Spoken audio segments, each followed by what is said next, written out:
If senior administration officials think that the President of the United States is not able to do his job, then they should invoke the 25th Amendment. Tuesday, the New York Times dropped a stunning, anonymous op-ed piece allegedly penned by a high-ranking Trump administration official. The editorial has us wondering who wrote it and what did they believe might be the end game.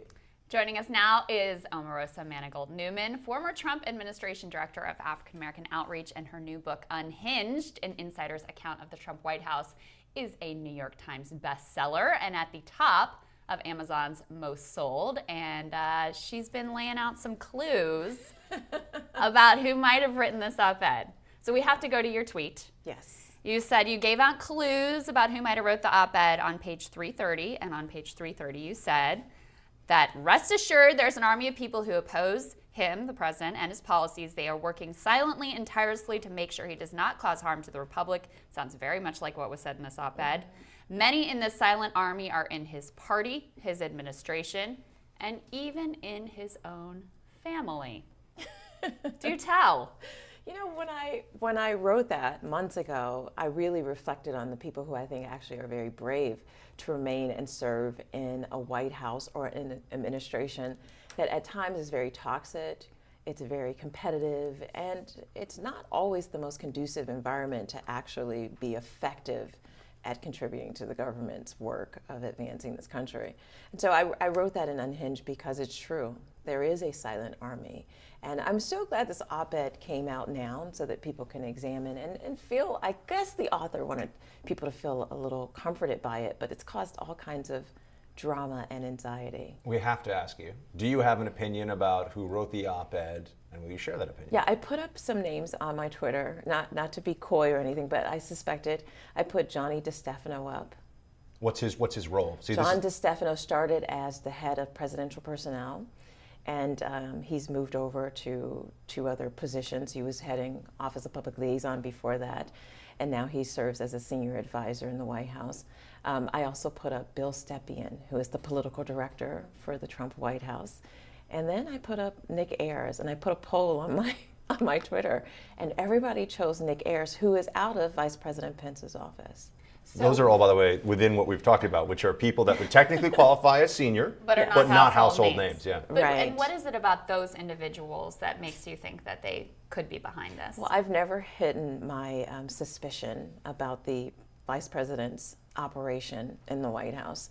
And if you'll recall, I worked in the Clinton White House, and during that time we had primary colors.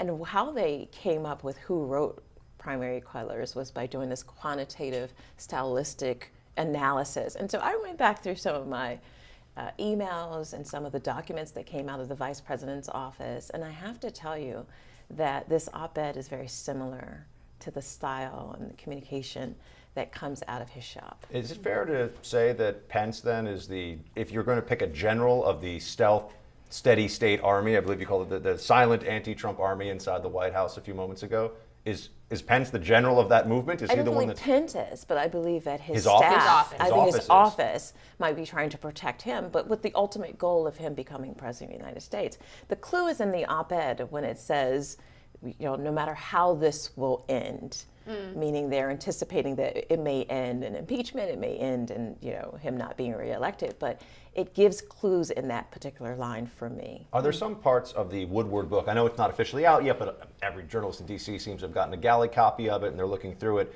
Are there any excerpts so far that you feel like are, oh, look at that, confirmation of something that people questioned in my book? Well, I haven't read the Woodward book, but the excerpts I'm talking about. Yes, the excerpts. I think that there's themes emerging from the Wolf book.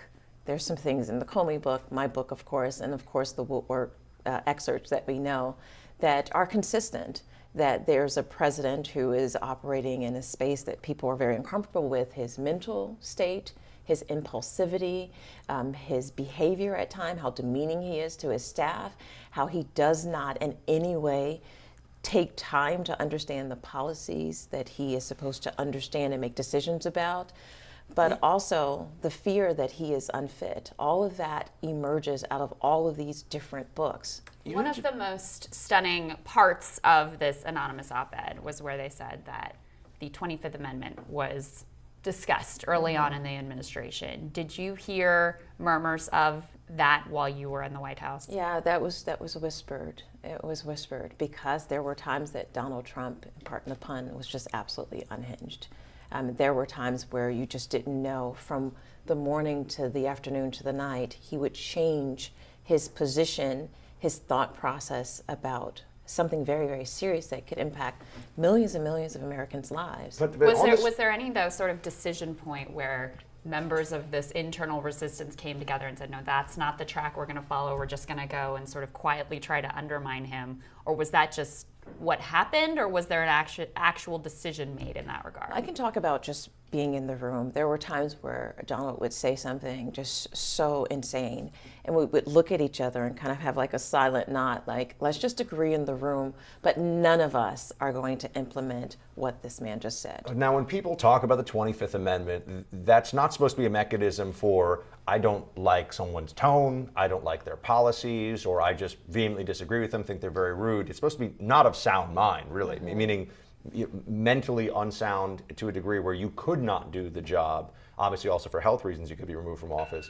But when you look at Trump specifically, is there anything that he said or did that makes you think that he's not of sound mind, or is it just that he breaks the normal standards of decorum and conduct for a president? Yeah, that's covered. I mean, covered in about 4 chapters. I dedicate about 4 chapters to exactly that. Are you saying the president of the United States is crazy? That's really the question. He is mentally impaired. I am not a psychologist. I have only known him for 15 years. And I can only compare to sitting across from him for hours and hours at a time in the boardroom, The Apprentice, or sitting in cabinet meetings with him, or sitting in the Oval Office, or on Air Force One. That's the only assessment I have. And I can tell you that he is not well. There is something that has compromised the president's ability to do his job, and there needs to be some way to analyze whether or not he is fit to be president of the United States. You said earlier that you thought it was brave for these individuals to remain in the administration and do what they can to essentially try to protect the republic. Do you feel like, given the president's deteriorating mental state in your view, do you feel like that continues to be the correct course? Because a lot of folks have said, this writer needs to come forward, say what they know, and resign. Do you think that's the right move, or should they stay? Great question. Let's just think about if all of the same people who have actually been working to serve as kind of guardrails for Donald Trump, what if they just all decide to quit, as people are suggesting? Then what? Who do we leave the decision making to in the White House? Who helps to kind of curb those impulses, those dangerous impulses that Donald Trump has? I think it'd be more dangerous if everybody just up and quit and protest because they were, against his behaviors or feeling that he was dangerous. But in a way, aren't they enabling an unfit president to remain in office by putting those guardrails in and making it look like this is somehow somewhat normal? They recognize that this Republican Congress would never currently impeach the president, even if they raised their voice, even if they came forward. Wouldn't you all agree?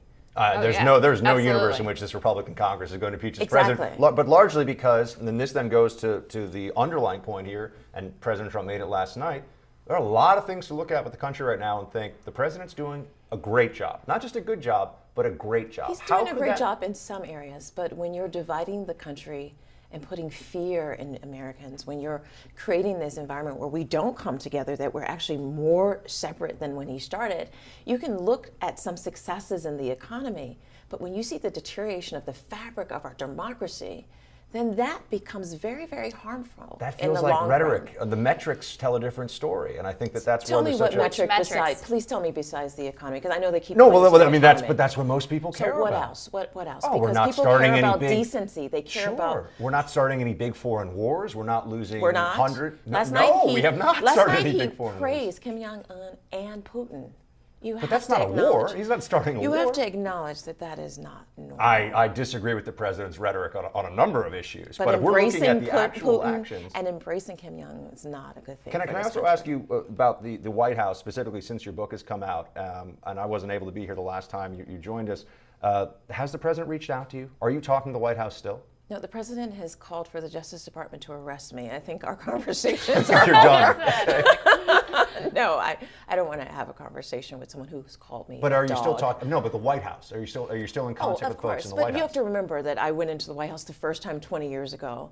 There are people who work there who are career employees. There are people who were my friends for 2.5 years on the campaign. So I have extensive reach into the White House. I talk to people. I try to counsel folks who are trying to look for employment opportunities to leave and how to handle that. So yes, I have extensive relationships in the White House that span over 2 administrations in 20 years. Can you give us an example of one of those moments where everybody's in a meeting, the president says something out there, and everybody kind of gives a glance around? What's an example of one It's of so those funny because moments? I'm actually sharing I'm sharing one of those moments Monday on The View.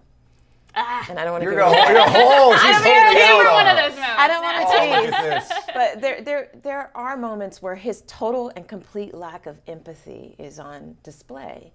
And I have said that is his greatest character flaw, that he is not able to empathize with the people who are suffering in this country. Why do you think, as somebody who spent a lot of time with the president, obviously knows him very well, he has been able to have this unbelievable political story up to this point? I mean, it's still shocking, I think, when people think about how much was arrayed against him, the Hillary campaign machine, 90% plus of the media. If all the things you're saying is true, how is it possible this guy's the president of the United States? I hate to admit how complicit I was in helping him become president, but it goes back to the reality TV culture.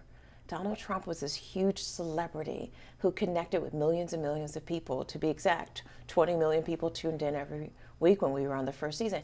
He is the reality TV president. And so when he went on the campaign, this unlikely political story unfolded in front of our eyes, and I had a front row seat of it, and I was complicit with that, and I regret that. But that's why. People wanted to watch the show. They wanted to see whether he was going to burn and crash, whether he was going to succeed. There were people on the left who hated him, people on the right who cheered for him, and people in the middle who just wanted to see the government burn down. And because of that, Donald Trump defeated 17, 18 primary candidates, defeated the most qualified candidate in the history, Hillary Clinton, and now we have a reality TV president.